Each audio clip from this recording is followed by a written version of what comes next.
Wish you could do more to help every employee at your organization get the personalized training and career development they need without breaking your HR budget or burning out your team? As an HR pro, you know how challenging it is to support everyone's growth, especially when each person learns and develops in their own unique way.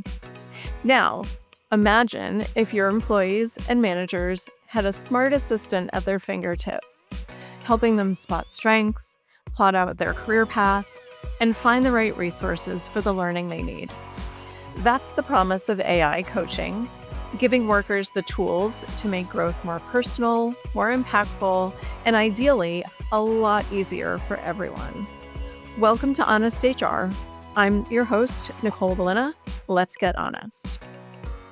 In connection with SHRM's new 2026 Trends and Priorities report, today we'll be discussing what AI coaching can do to address employees' diverse needs, how it can fit into your current programs, and the practical steps to get started, no tech degree required. Joining us today is Teresa Fessenstein, an AI educator for HR teams and the founder of peoplepower.ai. Welcome to Honest HR, Teresa. Thank you so much for having me, Nicole. I'm so pleased to be here and excited about this conversation. Yeah, we're super excited to have you. So let's start with some recent SHRM research, if you don't mind, in which 66% of US workers said that they view the ability to collaborate with AI as a valuable skill for the future. So knowing how to work with an AI coach sounds like a great way to build up that skill. So tell us, what exactly is AI coaching, and how do you see it as changing the way AI supports employee growth and learning? Yeah, I think from my perspective, I see that there's a lot of opportunity and value for employees at all ranges of their experience to have support and insight, whether it be on their own performance or what's happening with the organization. And I really view that as a performance enhancer for the way that people work. And so AI has so many different ways to create insights, provide support for employees, new employees as they go through their early learning journey, managers who are new to the role to understand how to navigate not only the tactical elements of management like delegation, but also those strategic and more challenging elements of management where it comes to performance or providing feedback. And then certainly from a strategic level, I will say that I do think it's important to outline the fact that at the end of the day, we also need to understand some of the challenges that AI has in providing feedback and in the way that these models are built. And so to me, the priority isn't just about, closing those feedback loops and getting people more informed, but it's also doing it in a really responsible and thoughtful way. Yeah, those are all really, really good points. And so, in what ways can AI tools help HR match employees with growth paths that align with things like their own aspirations, their managers' goals, and, overarching business priorities? To me, one of the most exciting aspects of leveraging AI is the fact that sometimes it can see things that we don't naturally see. For us as humans, we are naturally biased to the experiences and the exposures that we've had. And that can include everything from the way we view other individuals to the way we view our jobs and the way that we view the organizations that we work within.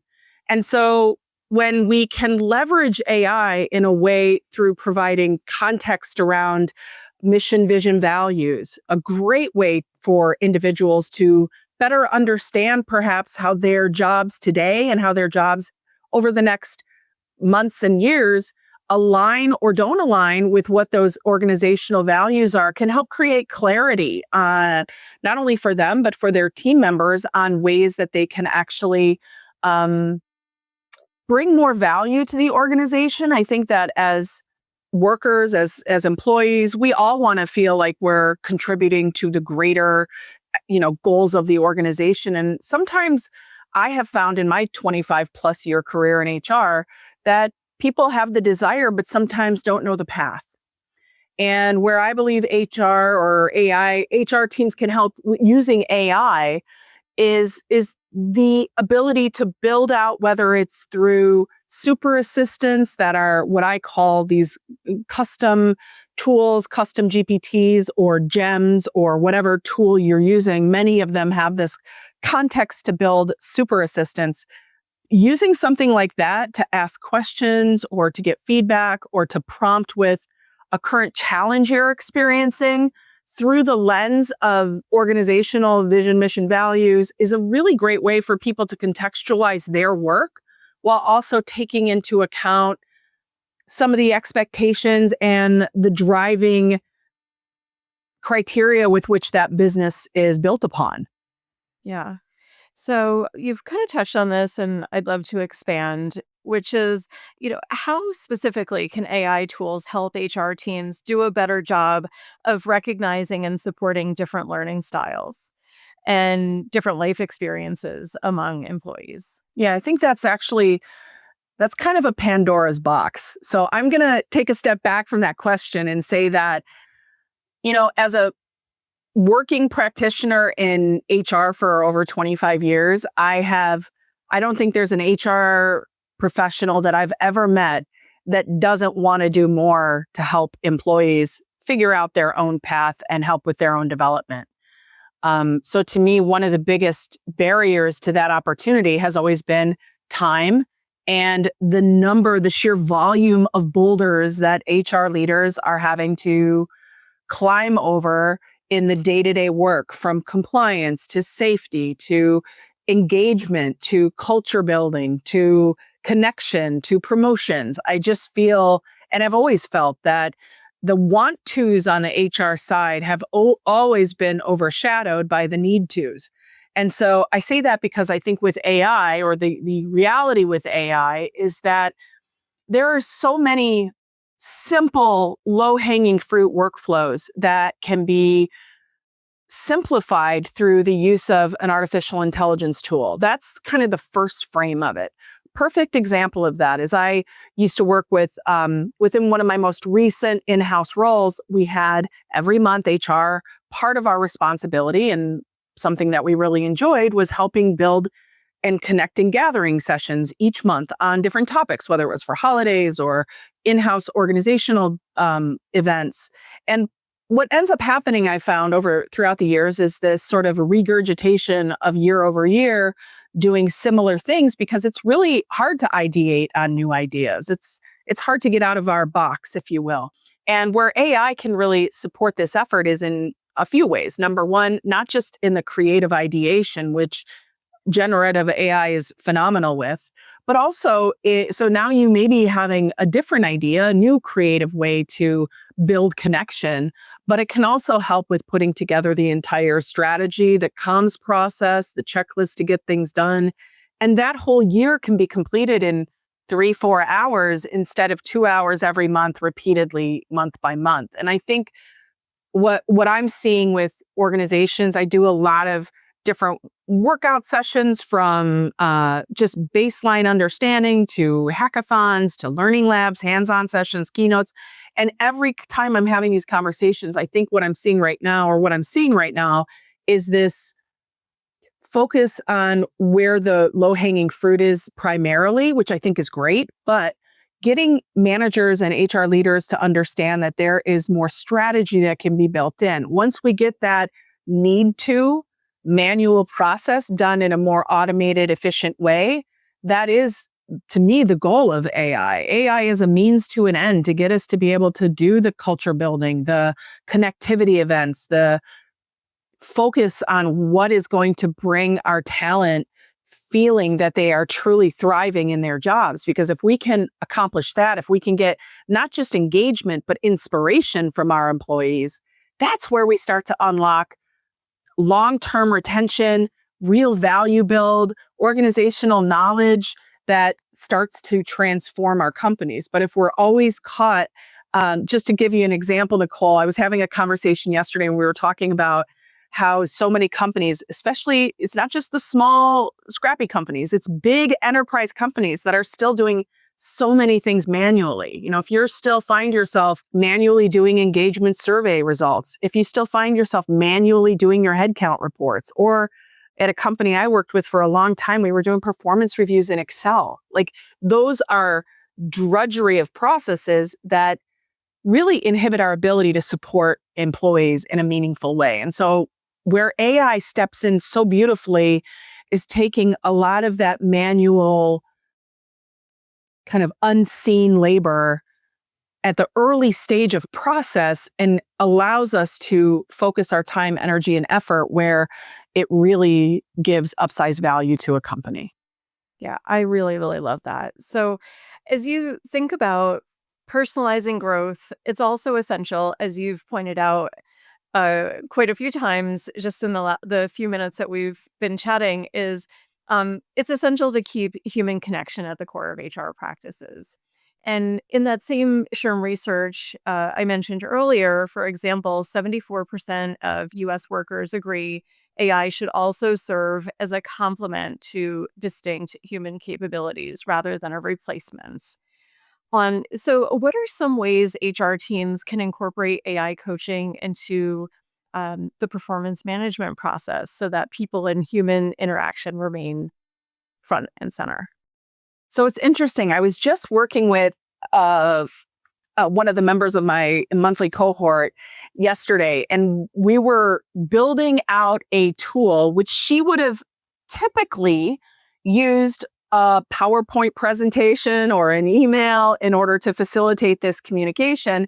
That wouldn't have been dynamic, that wouldn't have been interactive. And together, we worked together to build using Gemini, using a gem, we created a gem that literally she could share with her employees, and it would go through a systematized series of questions that would help them actually prepare to write their reviews. It wasn't writing the reviews for them, but we built it so that it asked thoughtful questions relevant to previous answers. So if it started off with the question of, share a little bit about what you've accomplished this year, the response is going to take some of that feedback and then dig in a little bit deeper. Because on one hand, when you're talking about self-reviews with employees, I think it's one of the hardest tasks we actually request of people, to sit there with yourself and think about how you've done over a year. It's easy to flippantly say, oh, I crushed it or I rocked it. And then all of a sudden you have to write a review and you're just caught without having anything to say.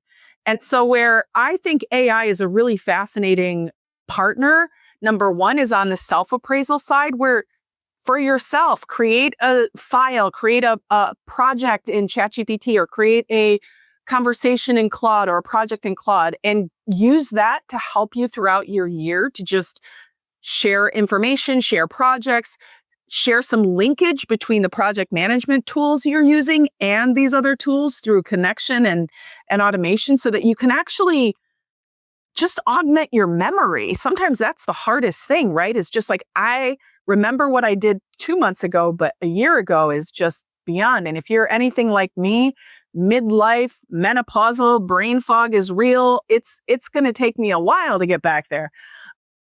So that's one piece. But I think HR leaders can also do with this amazing, Chrissy is her name. She's an amazing HR leader. She is wanting to build a real tool that's going to help her employees work through the self-appraisal process so that they really not only speak honestly and truthfully and objectively about where they can improve, but really speak a little bit about, here's what I've done this year, and have a bit of a self-promotion perspective around it. The other side of that is providing managers with some of those tools as well. One of the things that I don't think people, certainly the groups that I talk with, often are surprised at me saying this or haven't thought about it, is if you're an organization that uses any sort of behavioral style survey, so predictive index, DISC, strength finders, whatever your survey of choice is, take that data, take your behavior style, take the behavior style of your team members, plug that together and think about, how could I use this data to help me have a more fruitful conversation with my employees? AI can synthesize that in such a unique and interesting way. The one thing we always have to be conscious of is you talked about human in the loop. I talk about it all the time because there is no, there's never saying it too much. The last survey I saw said 40% of people are taking what their output in AI is and plugging it directly into some other use case. That is terrifying. I think we want to have people that are using these tools in a positive way, but also using a critical eye to say, okay, most of these tools are embedded with, bias, a lack of equity due to the creation of them. We ourselves are biased humans. And so putting our own objective hats on and making sure that regardless of the output, we're looking at it, we're evaluating it, and we're validating whether it's true or not, going through that process and then delivering a review that's based on more than a manager with 10 direct reports has the mental capacity to handle in a 2-day period, which is what we usually have to deliver reviews. That to me is a game changer. The follow-up to that, Nicole, I think is that now we've got a repository of insights from that prior. So everybody going into the 2025 review cycle is going to have some real critical feedback that they can then build into a new conversational tool, whether it's a custom GPT, a gem, a project, whatever you want to use, or even if you're on Copilot or Gemini through Gmail and you have Google Docs or Word documents, being able to create a document that gets referenced that does some check-ins, with ChatGPT, Gemini, Copilot, you can do some timed events. Follow up with me in 2 months and ask me how I've done on this. So it becomes more of a support tool as coach, if we want to use that word, but more to me as a performance guide. You said the term performance guide. And so how can HR teams make sure that AI is helping employees feel guided and not micromanaged? I mean, even, I think at times employees will accuse HR teams of, micromanaging, right? So what are your thoughts on that? I can't imagine knowing an HR leader that has the time to micromanage employees. First off, I literally can't imagine it. That being said, I don't know that today's AI user, and I'm not talking about, the super engineers that are creating the tools. I'm talking about your everyday non-tech employee that's trying to use AI.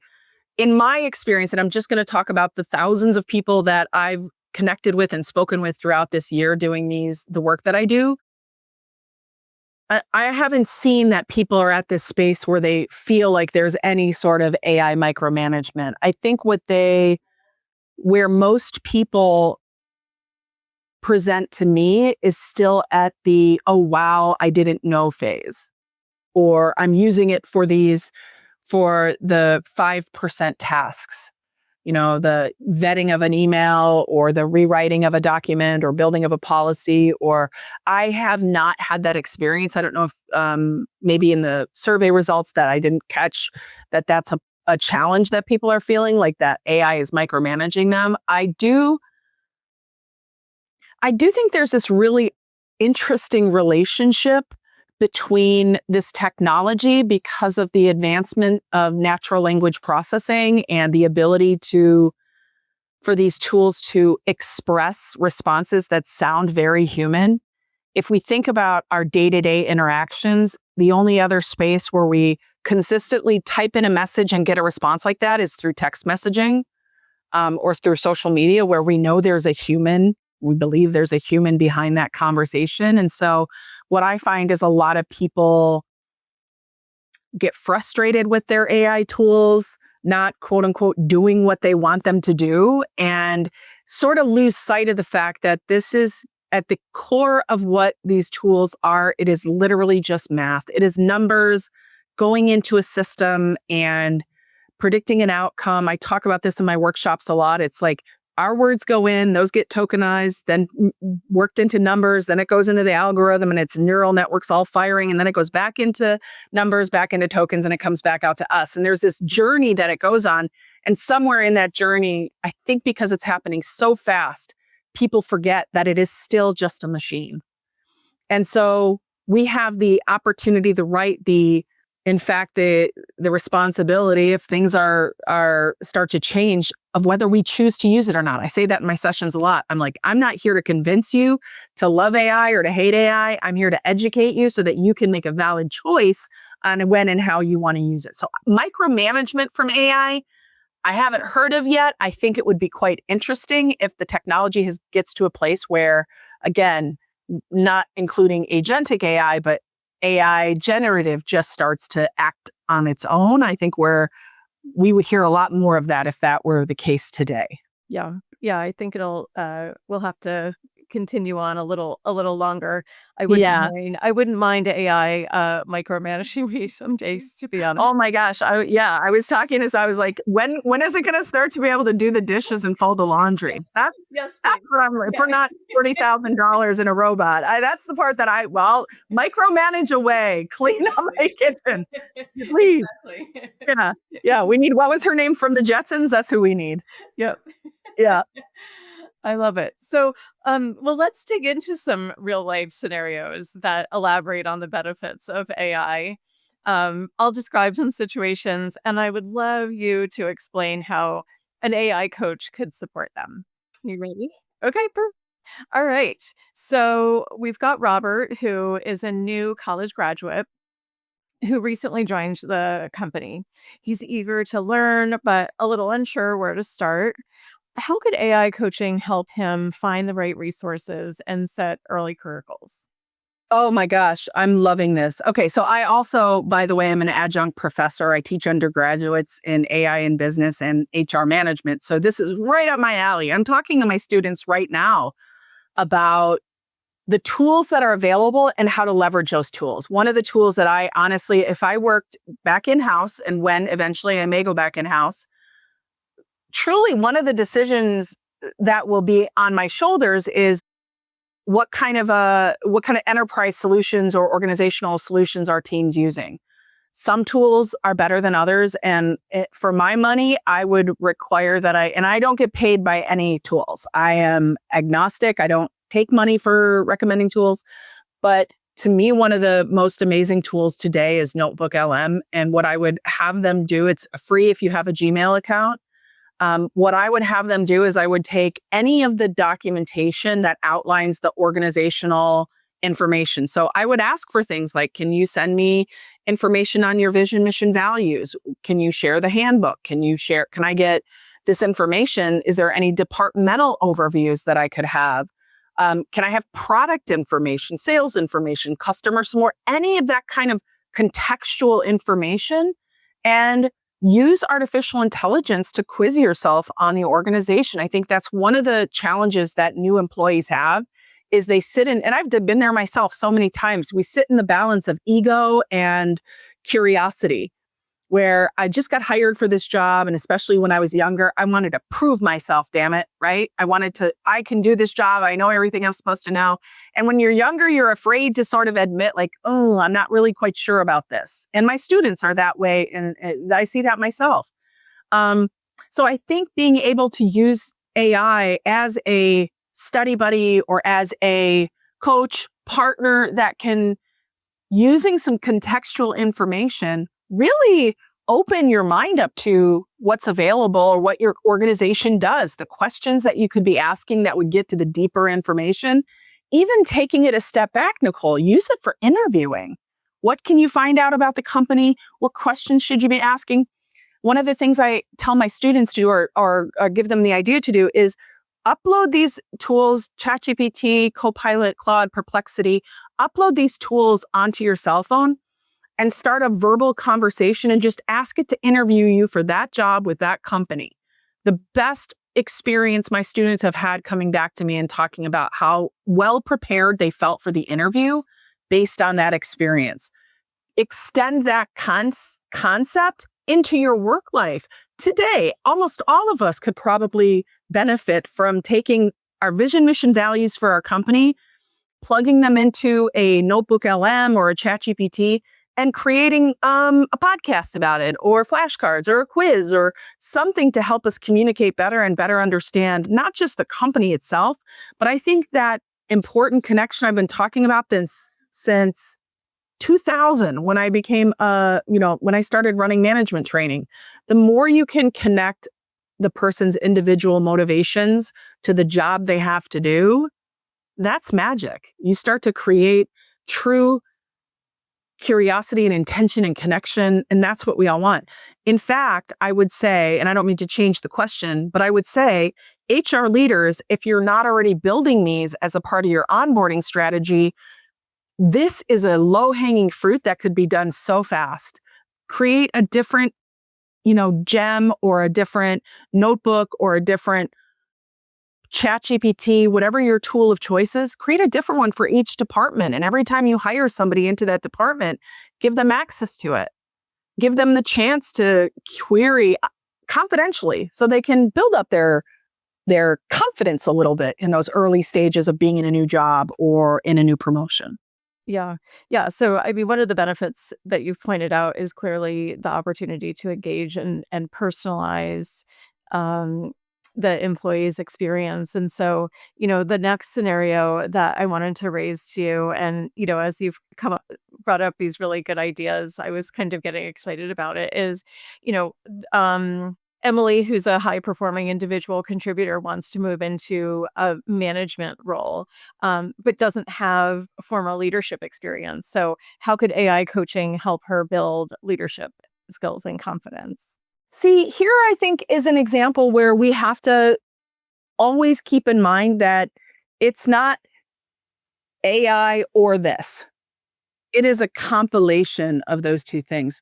One of the ways, the first thing that I would ask Emily to, one of the first things I'd ask Emily to do is number one, to actually look at all of the past experience she has and have AI help her identify where maybe she has had some leadership experience, but she hasn't necessarily had the title or the record for it.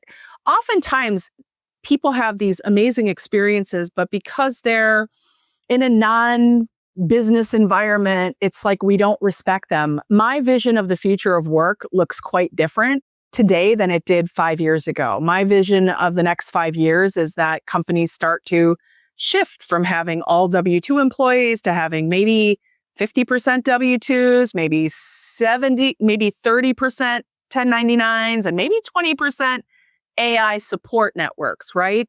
And so with that, I think companies are also going to be able to look at things less on a here's what the job description says, and more so on here's what the skills and talents we need look like.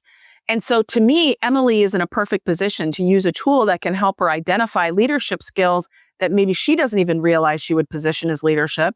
Number two, as a coach and guide to help her figure out the questions or the opportunities that may exist within her organization or even outside in her community, in her where she has hobbies, where she spends her personal time, in opportunities to demonstrate leadership there. I don't think it's necessarily just being able to say, hey, I was a manager here, but to be a really good leader, you actually need to lead things.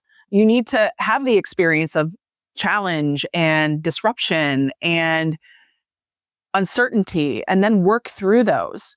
And so for Emily, it's going to be figuring out where can I get that, not just the title, but the real experience of leadership. And AI can help ideate, brainstorm, challenge. And where I see the human and the tool working together is to create a framework or an action plan for Emily to have this conversation with her organizational leadership, not just her boss or her manager, but how do I build my reputation of leadership amongst different levels of the organization, different departments within the organization? To be viewed as a leader within a company, you really have to have the visibility across the organization where people view you as a leader. And so I think AI can kind of bridge that gap of creative thinking where you might not see the path forward clearly on your own. And perhaps your manager is helping but doesn't have the time to help you with that.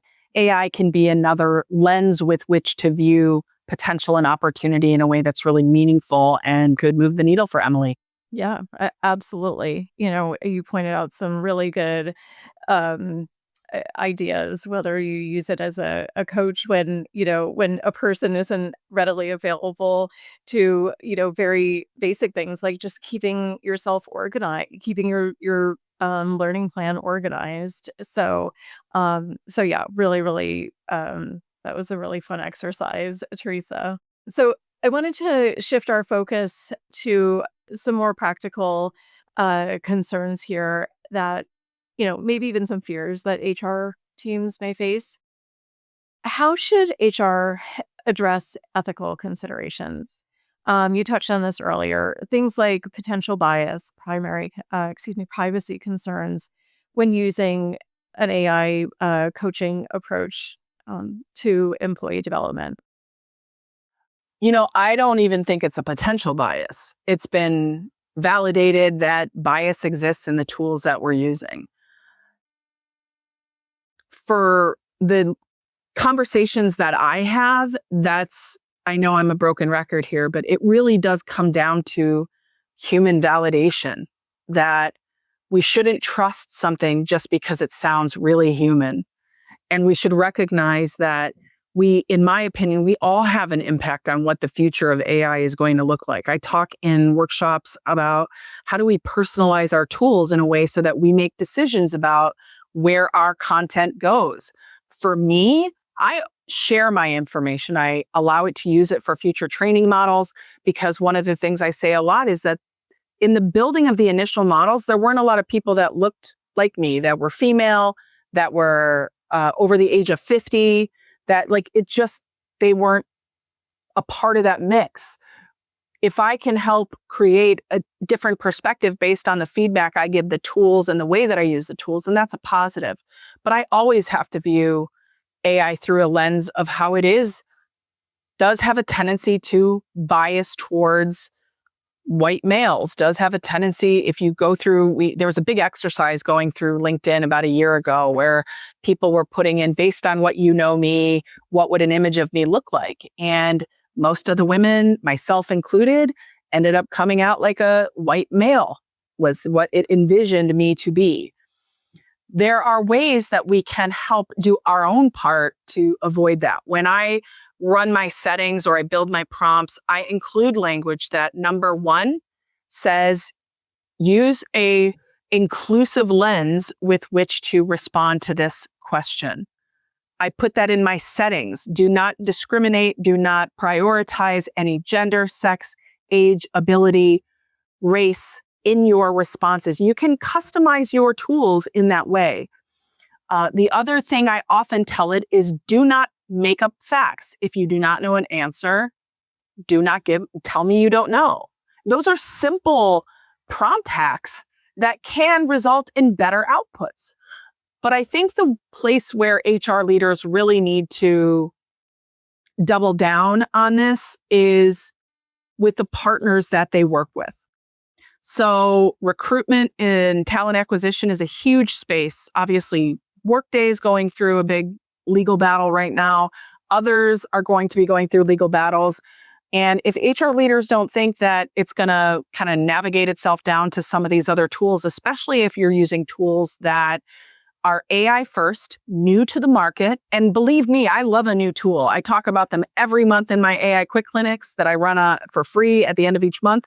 I talk about new tools all the time, but if you haven't had the tough conversation with your vendors to say, how were your models trained? Were they trained on OpenAI data? Were they trained on your own data? How does my historic information get blended into that context? Because my historic data, my own company, may have been incredibly biased in the hiring that we had. And so when you blend your historic data that probably has some bias in it, in with a tool that also is biased, we don't end up with a great formula. We've transitioned 7 tools over the past 5 years, and the cleanup process, these companies, they ask us to go through an implementation, and it sounds great when you purchase it. I've done this many times. And then when you're in implementation, all of a sudden it's like, okay, you've got 3 days to get everything in the system. And you're like, oh shit, I can't get all that in there right now. And so it ends up a little funky. I think part of the things that HR leaders have to think about is also, is how do we make sure that the information we're putting in our systems is reflective of the company we are building for the future. And sometimes that takes a little bit of a step back to do the slow work, the unfun work, so that we can get to the faster work and the better work and the more enjoyable work. Yep. Really, really good advice, Teresa. So let's leave our audience with one final takeaway from you. What is a simple first action HR teams can take to explore AI coaching in their organization? How can we dip our toes in? Connect with Teresa Fessenstein and peoplepower.ai. Right? I say that in all truth. I on LinkedIn, I am consistently communicating, posting articles, posts to try to help HR leaders. I think there's just so much noise. It's confusing. I know that the only reason I'm able to have a successful business building and supporting HR leaders and their AI learning is because I wasn't in a full-time job. I'd started a whole separate business when I started learning AI. That was back in 22. We are 9 days from the 3rd anniversary of when ChatGPT launched. It's hard to imagine that over the past 5 years, HR leaders have dealt with COVID, George Floyd, challenges with the context of equity, AI, the government, change it. It's just so damn much. We've all had to learn so much. And so I think for HR leaders, the best place to start is to just lean into learning and curiosity, whether that's following somebody like me, following somebody else you like more. I'm not so much seeing fear about the tools, Nicole, anymore. What I'm hearing more frequently now is I don't want to be left behind. I had over the past, let's say 20 conversations I've had with potential clients over the past 2 months, that's come up on almost every call. We just don't want to be left behind. And the advice I would give is don't let not starting keep you from starting. And I think that's why it's important to lean in to the people that have the lived experience. And there's in every category, there are people that are targeting, people that work in finance and marketing. And even within HR, there's amazing people that are focusing on manufacturing environments. And find the people that speak your language through a lens of AI, and you will update yourself. You will get your skills improved. You will move past that fear of being left behind, and you will start to think about ways creatively that you personally can use it, because everybody's experience is going to be different. Great. Yeah. So good advice. Just get started, but also, guide yourself with someone you can trust, like Teresa. So, well, Teresa, thank you so much for sharing your insights with us.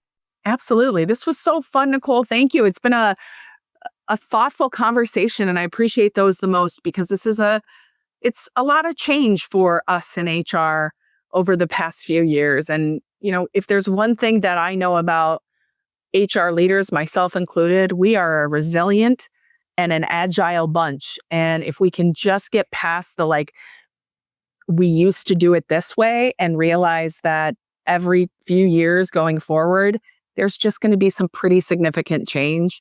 And if we can sort of adopt the strength that we found through COVID and that change, we are tapped in to being the real leaders of the transition to a new way of work and work experience that can be really different, but hopefully magical.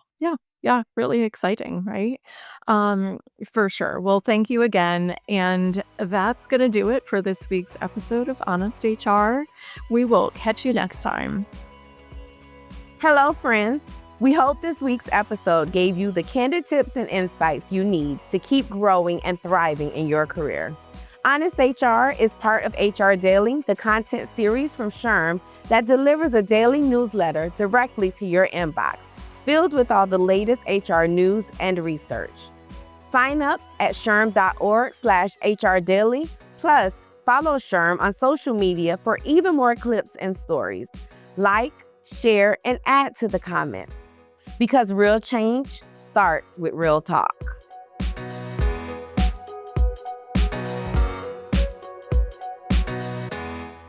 SHRM. This podcast is approved to provide zero point 0.5 professional development credits, also known as PDCs, towards SHRM CP and SHRM SCP recertification. Enter the following PDC activity ID into your SHRM activity portal to log your credit.